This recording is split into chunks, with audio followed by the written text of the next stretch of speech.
ಇವತ್ತಿನ ಪ್ರಜಾವಾಣಿ ಪತ್ರಿಕೆಯೊಳಗ ಸ್ವಾಮಿ ವಿವೇಕಾನಂದ ಜಯಂತಿ ಪ್ರಯುಕ್ತ ಬರಗೂರು ರಾಮಚಂದ್ರಪ್ಪನವರು ಒಂದು ವಿಶ್ಲೇಷಣೆಯನ್ನು ಬರೀತಾರ. ಎಲ್ಲ ಧರ್ಮಗಳ ವಿವೇಕ ಅಂತ ಟೈಟಲ್ನೊಳಗ ಅವರು ಬರೀಲಿಕ್ಕೆ ಶುರು ಮಾಡ್ತಾರ.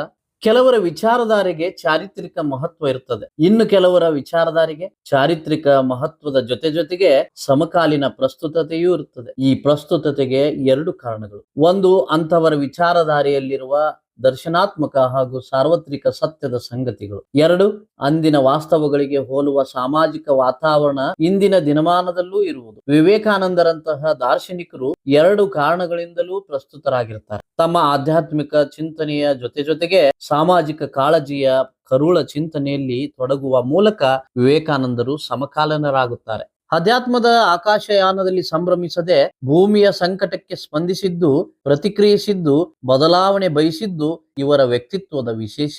163 ವರ್ಷಗಳ ಹಿಂದೆ ಜನವರಿ 1, 1863ರಲ್ಲಿ ಜನಿಸ್ತಾರೆ. ಅಂತಹ ವಿವೇಕಾನಂದರನ್ನ ನೆನಪಿಸಿಕೊಳ್ಳಿಕ್ಕೆ ಧರ್ಮಕ್ಕೆ ಸಮಾನತೆಯ ಆಯಾಮ ಒದಗಿಸಿದ್ದು ಕೂಡ ಒಂದು ಮುಖ್ಯ ಕಾರಣ. ವಿವೇಕಾನಂದರು ಧರ್ಮದ ವಿಚಾರ ಮಾತನಾಡುವಾಗ ಬಳಸುವ ಪರಿಭಾಷೆಯು ಧರ್ಮ ಮತ್ತು ಸಮಾಜಗಳನ್ನು ಒಟ್ಟಿಗೆ ಇಟ್ಟು ನೋಡುವ ಚಿಂತನೆಯ ಗತಿಬಿಂಬವಾಗಿದೆ. ಆ ಗತಿಬಿಂಬದಲ್ಲಿ ಇಂದಿನ ಗಾಂಧಿ, ಅಂಬೇಡ್ಕರ್, ನೆಹರು, ಕುವೆಂಪು ಮುಂತಾದವರು ಕಾಣಿಸೋದು ಸಮಕಾಲೀನ ಪ್ರಸ್ತುತತೆಯ ಸಂಕೇತವಾಗಿದೆ. ಗಾಂಧೀಜಿಯವರು ವಿವೇಕಾನಂದರಂತೆಯೇ ಹಿಂದೂ ಧರ್ಮವನ್ನು ನಂಬಿಕೆಯ ನೆಲೆಯಾಗಿಸಿಕೊಂಡಿದ್ದವರು. ಆರಂಭದ ದಿನಗಳಲ್ಲಿದ್ದ ತಮ್ಮ ಜಡ ಸಾಮಾಜಿಕ ಚಿಂತನೆಗಳನ್ನ ತೊಡೆದು ಹೊರಬಂದವರು. ತನ್ನ ಎಲ್ಲ ಭಯಾನಕತೆಗಳಿಂದ ನಮಗೆ ಇವತ್ತು ಕಾಣಿಸುತ್ತಿರುವ ಜಾತಿಯನ್ನು ಶಾಸ್ತ್ರಗಳು ಪುರಸ್ಕರಿಸುವುದಾದರೆ ನಾನು ನನ್ನನ್ನು ಹಿಂದೂವೆಂದು ಕರೆದುಕೊಂಡು ಅದರಲ್ಲಿ ಉಳಿಯಲಾರೆ ಎಂದು ಒಬ್ಬ ಪತ್ರಿಕಾ ವರದಿಗಾರರಿಗೆ ಸ್ಪಷ್ಟವಾಗಿ ಹೇಳಿದವರು. ಎಲ್ಲ ಧರ್ಮಗಳನ್ನು ಸಮದೃಷ್ಟಿಯಿಂದ ನೋಡಬೇಕು ಎಂದು ಪ್ರತಿಪಾದಿಸಿದವರು. ಇಬ್ಬರೂ ಧಾರ್ಮಿಕ ಸಹಿಷ್ಣುತೆಯ ಪ್ರತಿಪಾದಕರು ಮತ್ತು ಹಿಂದೂ ಧರ್ಮದ ಒಳ ವಿಮರ್ಶಕರು. ಪ್ರಪಂಚದ ಯಾವ ಧರ್ಮವೂ ಹಿಂದೂ ಧರ್ಮದಷ್ಟು ಭವಿಷ್ಯವಾಣಿಯಲ್ಲಿ ಮನುಷ್ಯತ್ವದ ಘನತೆಯನ್ನು ಬೋಧಿಸುವುದಿಲ್ಲ ಎಂದು ಮೆಚ್ಚುವ ವಿವೇಕಾನಂದರು ಅದೇ ಉಸಿರಿನಲ್ಲಿ ದೀನದಲಿತರ ಕುತ್ತಿಗೆಯನ್ನು ಹಿಂದೂ ಧರ್ಮದಲ್ಲಿ ಕ್ರೂರವಾಗಿ ತುಳಿಯಲಾಗುತ್ತಿದೆ ಎಂಬ ಅಂಶವನ್ನು ಹೇಳ್ತಾರೆ. ಅಂತೆಯೇ ತಪ್ಪು ಹಿಂದೂ ಧರ್ಮದ್ದಲ್ಲ, ಅಲ್ಲಿರುವ ಸಂಪ್ರದಾಯ ಶರಣರದು, ಪುರೋಹಿತರದು, ಪಾರಮಾರ್ಥಿಕ ಮತ್ತು ವ್ಯಾವಹಾರಿಕ ಎಂದು ನಾನಾ ರೀತಿಯ ಕ್ರೂರ ವಿಧಾನಗಳನ್ನು ಸೃಷ್ಟಿಸುವ ಟಕ್ಕರದು ಎಂದು ನೇರವಾಗಿ ನುಡಿದಿದ್ದಾರೆ ವಿವೇಕಾನಂದರು. ವಿವೇಕಾನಂದರು ಅಸ್ಪೃಶ್ಯತೆ ಹಾಗೂ ಜಾತಿ ವ್ಯವಸ್ಥೆಯನ್ನು ಸ್ಪಷ್ಟವಾಗಿ ವಿರೋಧಿಸ್ತಾರೆ. ನಮ್ಮ ದೇಶದಲ್ಲಿ ಯಾರಾದರೂ ಕೆಳಜಾತಿಯಲ್ಲಿ ಹುಟ್ಟಿದರೆ ಆಯ್ತು, ಅವರಿಗೆ ಉಳಿಗಾಲವಿಲ್ಲ, ನಾವು ಅವರನ್ನು ಮುಟ್ಟುವುದಿಲ್ಲ, ಅವರ ಸಂಘವನ್ನು ನಿರಾಕರಿಸ್ತೇವೆ, ಎಂತಹ ದಬ್ಬಾಳಿಕೆ ಇದು ಅಂತ ವಿಷಾದ ಮತ್ತು ನೋವಿನಿಂದ ನುಡಿತಾರೆ. ನಮ್ಮ ದೇಶ ಬದುಕಿರೋದೇ ದೀನರ ಜೋಪಡಿಗಳಲ್ಲಿ ಎಂಬುದನ್ನು ನೆನಪಿಡಿ. ಆದರೆ ಅವರಿಗೆ ಯಾರೂ ಸಹಾಯ ಮಾಡುತ್ತಿಲ್ಲ. ಪ್ರಾಣ ಹೋದರೂ ಸರಿ, ದೀನ ದಲಿತರಿಗೆ ದಯೆ ತೋರುವುದು ನಮ್ಮ ಗುರಿ. ದೀನ ದಲಿತರ ಮನೆಯ ಬಾಗಿಲಿಗೆ ನೆಮ್ಮದಿ, ನೀತಿ, ಧರ್ಮ ಬರುವಂತೆ ಮಾಡುವೆನು. ಹೀಗೆ ನಾನು ಮಾಡುತ್ತೇನೆ, ಇಲ್ಲವೇ ಮಡಿಯುತ್ತೇನೆ ಎಂದು ಘೋಷಿಸಿದ್ದಾರೆ ವಿವೇಕಾನಂದ. ವಿವೇಕಾನಂದರ ಅಂದಿನ ಈ ಎಲ್ಲ ಮನದಾಳದ ಮಾತುಗಳನ್ನು ಗಮನಿಸಿದಾಗ ಇಂದಿನ ಅಂಬೇಡ್ಕರ್ ಅವರ ವಿಚಾರಧಾರೆಯ ಮಹತ್ವ ಮತ್ತಷ್ಟು ಮನವರಿಕೆ ಆಗ್ತದೆ. ಅಸ್ಪೃಶ್ಯತೆ ವಿರೋಧಿಯಾದ ಹೋರಾಟವನ್ನು ಕಟ್ಟಿ ತಮ್ಮ ಚಿಂತನೆಯಲ್ಲಿ ಮಹಿಳೆಯರು, ಕಾರ್ಮಿಕರು ಮತ್ತು ಬಡವರ ಪರವಾದ ಪ್ರತಿಪಾದನೆಯನ್ನ ಅಂತರ್ಗತ ಮಾಡಿಕೊಂಡು ಅಂತಃಕರಣ ಪೂರ್ವಕ ಪ್ರತಿರೋಧದ ಅಂಬೇಡ್ಕರ್ ಅವರ ವಿವೇಕ ಮಾನವೀಯವಾದುದು. ಧರ್ಮ ಇರುವುದು ಮನುಷ್ಯರಿಗಾಗಿ, ಮನುಷ್ಯರಿರುವುದು ಧರ್ಮಕ್ಕಾಗಿ ಅಲ್ಲ ಅಂತ ಅಂಬೇಡ್ಕರ್ ಅವರ ಅಭಿಪ್ರಾಯ ಸದಾ ಮಾನ್ಯವಾದುದು.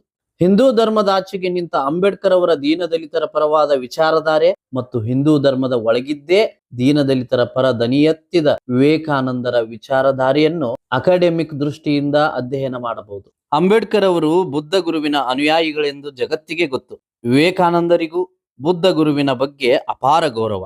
ಬುದ್ಧ ವೇದಕ್ಕಾಗಲಿ, ಜಾತಿಗಾಗಲಿ, ಪುರೋಹಿತರಿಗಾಗಲಿ, ಆಚಾರಕ್ಕಾಗಲಿ ಬಾಗಲಿಲ್ಲ. ಸತ್ಯಾನ್ವೇಷಣೆಯಲ್ಲಿ ಇಂತಹ ದಿಟ್ಟತನ ಮತ್ತು ಸರ್ವ ಜನರ ಮೇಲೆ ಪ್ರೀತಿ ಇದ್ದಂತಹ ಇನ್ನೊಬ್ಬ ವ್ಯಕ್ತಿಯನ್ನು ಪ್ರಪಂಚ ಮತ್ತೆಂದೂ ಕಂಡಿಲ್ಲ ಎಂದು ವಿವೇಕಾನಂದರು ಪ್ರಶಂಸಿಸುತ್ತಾರೆ. ವಿವೇಕಾನಂದರು ಸಮಾಜದ ವೈವಿಧ್ಯಕ್ಕೆ ಬೆಲೆ ಕೊಟ್ಟವರು. ಅಂತೆಯೇ ಧಾರ್ಮಿಕ ಸಹಿಷ್ಣುತೆಯ ಪ್ರತಿಪಾದಕರು. 1893 ಸೆಪ್ಟೆಂಬರ್ 11ರಂದು ಚಿಕಾಗೋದ ಸರ್ವಧರ್ಮ ಸಮ್ಮೇಳನದಲ್ಲಿ ಮಾಡಿದ ಮೊದಲ ಭಾಷಣದಲ್ಲಿ ವಿವೇಕಾನಂದರು ನಮ್ಮ ದೇಶದ ಮತ್ತು ಧರ್ಮದ ಬಗ್ಗೆ ಹೇಳಿದ ಮಾತುಗಳು ಇಂದಿಗೂ ಅನುಸರಣೀಯ ಆದರ್ಶವನ್ನು ಒಳಗೊಂಡಿವೆ. ಅವರ ನುಡಿಗಳು ಹೀಗಿವೆ: ಧಾರ್ಮಿಕ ಸಹನೆಯನ್ನು, ಎಲ್ಲಾ ಧರ್ಮಗಳು ಸ್ವೀಕಾರ ಯೋಗ್ಯ ಎಂಬುದನ್ನು ಜಗತ್ತಿಗೆ ಬೋಧಿಸಿದ ಧರ್ಮಕ್ಕೆ ಸೇರಿದವನು ನಾನು ಎಂಬ ಹೆಮ್ಮೆ ನನ್ನದು. ಪರಧರ್ಮ ಸಹಿಷ್ಣುತೆಯಲ್ಲಿ ನಮಗೆ ನಂಬಿಕೆಯುಂಟು. ಅಷ್ಟೇ ಅಲ್ಲ, ಎಲ್ಲಾ ಧರ್ಮಗಳು ಸತ್ಯ ಎಂಬುದನ್ನು ನಾವು ಒಪ್ಪುತ್ತೇವೆ. ಜಗತ್ತಿನ ಎಲ್ಲ ರಾಷ್ಟ್ರಗಳಲ್ಲಿ, ಎಲ್ಲ ಧರ್ಮಗಳಲ್ಲಿ ಯಾರು ಯಾರು ಹಿಂಸೆಗೆ ಒಳಗಾದರೂ ಅವರಿಗೆಲ್ಲ ಆಶ್ರಯವನ್ನು ನೀಡಿದ ದೇಶಕ್ಕೆ ಸೇರಿದವನು ಎಂಬ ಹೆಮ್ಮೆ ನನ್ನದು. ವಿವೇಕಾನಂದರ ಅಂದಿನ ಈ ನುಡಿಗಳನ್ನು ಇಂದಿನ ವಿವೇಕವಾಗಿ ಹೃದಯಸ್ಥ ಮಾಡಿಕೊಂಡರೆ ಧಾರ್ಮಿಕ ಮೂಲಭೂತವಾದಕ್ಕೆ ಅವಕಾಶವೇ ಇರುವುದಿಲ್ಲ. ವಿವೇಕಾನಂದರ ಈ ಹೆಮ್ಮೆಯ ನುಡಿಗಳ ಜೊತೆಗೆ ಅವರಂತೆಯೇ ವೈವಿಧ್ಯಕ್ಕೆ ಬದ್ಧರಾದ ನೆಹರು ಅವರು ದೇಶದ ಸ್ವಾತಂತ್ರ್ಯ ಬಂದ ಹೊಸತರಲ್ಲಿ ಹೇಳಿದ ಮಾತುಗಳನ್ನು ಗಮನಿಸಬಹುದು. ನಾವು ಯಾವುದೇ ಧರ್ಮಕ್ಕೆ ಸೇರಿರಲಿ, ನಾವೆಲ್ಲರೂ ಸಮಾನ ಹಕ್ಕು, ಸೌಕರ್ಯ ಮತ್ತು ಕರ್ತವ್ಯದಿಂದ ಕೂಡಿದ ಭಾರತದ ಮಕ್ಕಳು. ಭಾರತವು ಅನೇಕ ಧರ್ಮಗಳಿಂದ ಕೂಡಿದ ರಾಷ್ಟ್ರವಾಗಿದೆ. ನಾವೆಲ್ಲ ಒಬ್ಬರನ್ನೊಬ್ಬರು ಅರಿತುಕೊಂಡು ಪರಸ್ಪರರ ನಂಬಿಕೆ, ಧರ್ಮಗಳಿಗೆ ಬೆಲೆ ಕೊಟ್ಟು ಶಾಂತಿಯಿಂದ ಸಹಬಾಳ್ವೆ ಮಾಡಬೇಕು ಎನ್ನುವುದು ನೆಹರು ನುಡಿ.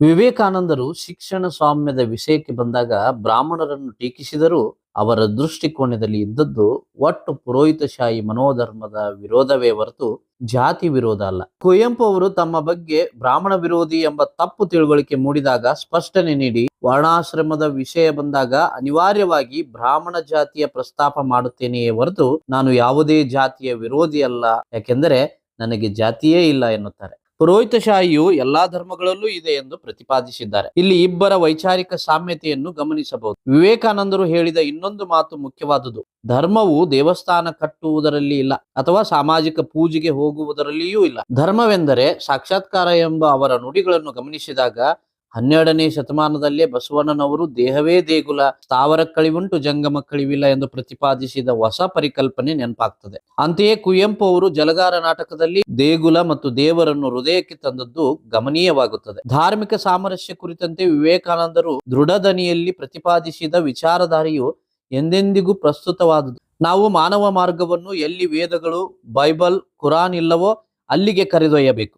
ಆದರೂ ಕೂಡ ವೇದ, ಬೈಬಲ್, ಕುರಾನ್ಗಳ ಐಕ್ಯತೆಯಿಂದ ಇದನ್ನು ಸಾಧಿಸಬೇಕಾಗುತ್ತದೆ. ನಮ್ಮ ಮಾತೃಭೂಮಿಯಲ್ಲಿ ಹಿಂದೂ, ಮುಸಲ್ಮಾನ ಧರ್ಮಗಳು ಒಂದಾಗಿರಬೇಕು. ವೇದಾಂತದ ಮೆದುಳು, ಇಸ್ಲಾಮಿನ ದೇಹ, ಇದೊಂದೇ ನಮ್ಮ ಪುರೋಗಮನಕ್ಕೆ ಹಾದಿ ಅಂತ ಕೃತಿ ಶ್ರೇಣಿ ಸಂಪುಟ 7ರಲ್ಲಿ ತಿಳಿಸ್ತಾರೆ. ವಿವೇಕಾನಂದರ ಆಶಯ ಹಿಂದೂಗಳಿಗಷ್ಟೇ ಅಲ್ಲ, ಎಲ್ಲ ಧರ್ಮೀಯರಿಗೂ ಅರ್ಥವಾಗಬೇಕು. ವಿವೇಕಾನಂದರು ಸರ್ವಧರ್ಮ ಸಮ್ಮೇಳನದ ಕೊನೆಯ ದಿನ ಅಂದರೆ 1893 ಸೆಪ್ಟೆಂಬರ್ 27ರಂದು ನೀಡಿದ ಉಪನ್ಯಾಸದ ಕೊನೆಯಲ್ಲಿ ಹೇಳಿದ್ದು, ಸಂಘರ್ಷವಲ್ಲ ಸೌಹಾರ್ದ, ವಿನಾಶವಲ್ಲ ಸ್ವೀಕಾರ, ದ್ವೇಷವಲ್ಲ ಸಾಮರಸ್ಯ ಮತ್ತು ಶಾಂತಿ. ಎಲ್ಲ ಧರ್ಮಗಳಿಗೆ ವಿವೇಕಾನಂದರ ಈ ಆಶಯ ಅರ್ಥವಾಗಬೇಕು. ಎಲ್ಲ ಧರ್ಮಗಳಲ್ಲೂ ವಿವೇಕಾನಂದರು ಇರಬೇಕು.